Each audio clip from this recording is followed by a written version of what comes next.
নমস্কার বন্ধুরা, আজকে আমরা ভিডিওতে আলোচনা করব লক্ষ্মীর ভান্ডার প্রকল্পের ব্যাপারে। তো বন্ধুরা, ওয়েস্ট বেঙ্গল গভর্নমেন্টের পক্ষ থেকে চালু করা হয়েছিল লক্ষ্মীর ভান্ডার প্রকল্প।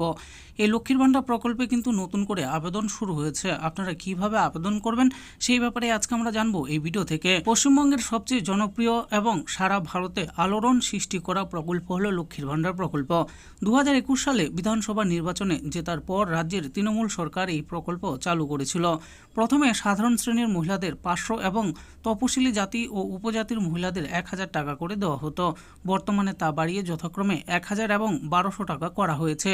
ইতিমধ্যে কোটি কোটি মহিলা এই প্রকল্পের সুবিধা পাচ্ছেন। আর এখন যাদের বয়স 25 বছর হয়েছে এবং নতুন করে যারা আবেদন করতে চাইছেন তাদের জন্য সুবর্ণ সুযোগ। ফের শুরু হলো লক্ষ্মীর ভান্ডার প্রকল্পের আবেদন জমা নেওয়া। লক্ষ্মীর ভান্ডার প্রকল্পে আবেদন শুরু হলো। যারা নতুন করে এই প্রকল্পে নাম নথিভুক্ত করতে চান তারা এবার নিজের বাড়ির কাছে দুয়ারে সরকার ক্যাম্পে গিয়ে নির্দিষ্ট তারিখের মধ্যে সরাসরি আবেদন করতে পারবেন। কি নথি জমা দিতে হবে, ক্যাম্প কতদিন চলবে এবং আবেদন প্রক্রিয়া কি তা জানতে পুরো ভিডিওটি দেখুন। লক্ষ্মীর ভান্ডার প্রকল্প কি? লক্ষ্মীর ভান্ডার পশ্চিমবঙ্গ সরকারের একটি গুরুত্বপূর্ণ সামাজিক প্রকল্প যা রাজ্যের মহিলাদের আর্থিক সহায়তা প্রদান করে। রাজ্যের 25 থেকে 60 বছর বয়সী মহিলারা এই প্রকল্পের সুবিধা নিতে পারেন।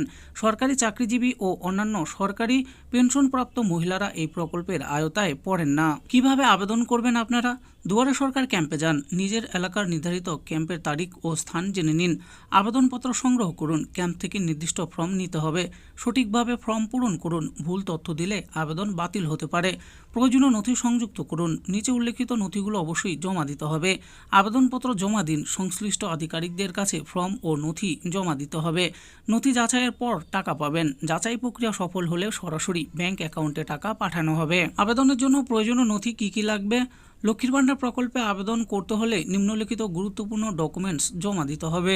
আধার কার্ডের জেরক্স কপি পরিচয়পত্র হিসাবে দিতে হবে। স্বাস্থ্যসাথী কার্ডের জেরক্স যদি থাকে, ব্যাংকের পাসবুকের প্রথম পাতা যেখানে টাকা পাঠানো হবে, পাসপোর্ট সাইজের রঙিন ছবি লাগবে। জাতিগত শংসাপত্রের জেরক্স শুধুমাত্র ও তপশিলি জাতি ও উপজাতি প্রার্থীদের জন্য। কবে কোথায় দুয়ারে সরকার ক্যাম্প হবে? দুয়ারে সরকার ক্যাম্প জেলার বিভিন্ন জায়গায় ধারাবাহিকভাবে আয়োজন করা হচ্ছে। প্রতিটি ব্লকে নির্দিষ্ট তারিখে ক্যাম্প বসবে যেখানে সরাসরি গিয়ে আবেদন করা যাবে।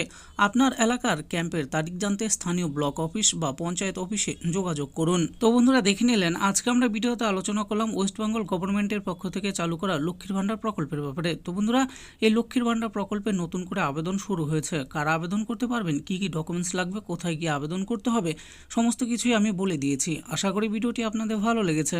আর এই ভিডিওটি যদি আপনাদের ভালো লেগে থাকে তাহলে অবশ্যই একটি লাইক করবেন। আরও এরকম নিত্য নতুন স্কিম ও আপডেট সম্পর্কে জানার জন্য আমাদের এই চ্যানেল বাংলার স্কিম চ্যানেলটিকে অবশ্যই সাবস্ক্রাইব করবেন। আর এই ভিডিওটি দেখার জন্য আপনাদের সকলকেই অসংখ্য ধন্যবাদ।